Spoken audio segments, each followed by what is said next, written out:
اديني سبب واحد مقنع يخليكي تشتري علبة اللبنة اللي فيها فتفوتة قد كده اهو برقم قد كده اهو، بالرغم انها مش صحية، بدليل انها بتعيش على الرف شهور وشهور، في حين انك ممكن تعملي اضعاف كميتها في البيت وبدون ادنى مجهود، وباضافات اتحداكي لو شفتيها في افخر المطاعم والاوتيلات.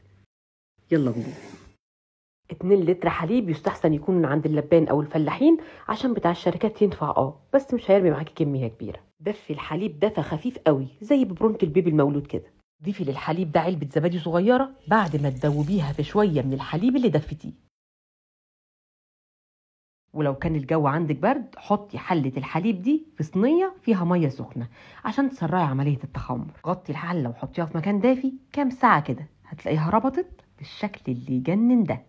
هتتحول معانا الزبادي، هنقوم مصفين الزبادي ده بشاشة لحد ما ينزل الشرشة أو المية اللي فيه كلها. شيلي الشرش ده على جنب عشان ده كنز هوظفه لكم في حاجة ما خطرتش على بال حد ولا اتقدمت خالص لحد دلوقتي. أما الزبادي المتصفي اللي هيطلع معاكي ده فاضربيه في الكبة مع شوية ملح. عبيلي بقى اللبنة بتاعتك الحلوة دي في برطمان معقم أو في علبة ناشفة، وتعالي بقى اديكي شوية أفكار صحية لتقديمها هتخليكي تاكلي منها كل يوم بشكل ومن غير أي زهق. في طاسة على النار حطي زيت زيتون وانزلي عليه بشوية طماطم مجففة، عملتها معاكم قبل كده، هحط لكم اللينك بتاعها في الكومنتات. وممكن جدا تستبدلوا الطماطم المجففة بطماطم فريش، مش هتقول لا. كام فص توم متقطعين شرايح كده، تشم ريحة التوم تنزلي بكام عود ريحان، ويمكن استبداله بروزماري او زعتر، اي عشب عطر انت بتحبيه. طفي النار وضيفي شوية زيت زيتون كده تاني على الباب، وهاتي لي بقى اللبنة الحلوة اللي عاملة زي القشطة دي وحطيها في طبق، لفيها كده وحطي الخلطة الروعة دي على الوش، شوية زيت زيتون كمان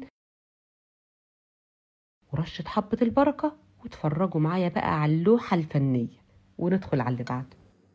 ذات نفس الطبق وذات نفس اللبنة، فلفل رومي بشويه على عين البوتاجاز من فوق وبغطيه وهو سخن عشان اسهل على نفسي تقشيره بالشكل ده.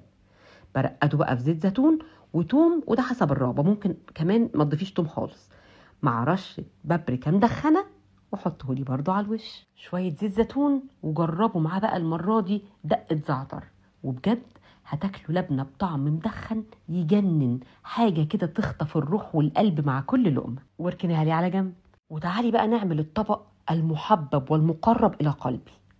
فلفل رومي فريش، قرن فلفل حامي، خيار، طماطم شرط تكون حلوة كده ومسكرة، جرجير، خس، وممكن كمان شوية شبت، وحتة لبنة حلوة، ونقلب.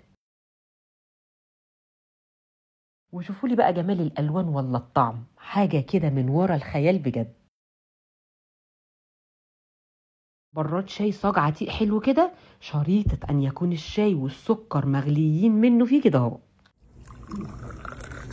ولقمة عيش ناشفة ولا حتى طرية مش هتفرق، اللي هيفرق إننا عملنا لقمة اقتصادية صحية بكل نظافة وسهولة في بيتنا وعلى قد إيدينا. وهنا وجب التنويه إن ممكن قوي ما احطش ملح على اللبنة، وعاملها معاملة الزبادي اليوناني مع شوية فاكهة وحبة عسل، واستمتعوا بقى مع كل قطمة. وفي النهاية خالص أنا عايزة أقولك، قريت عبارة جميلة كده واعتبرتها مبدأ من مبادئ حياتي.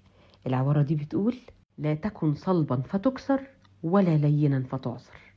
ربنا يدينا البصيرة والحكمة اللي تخلينا نعرف نتصرف في كل المواقف.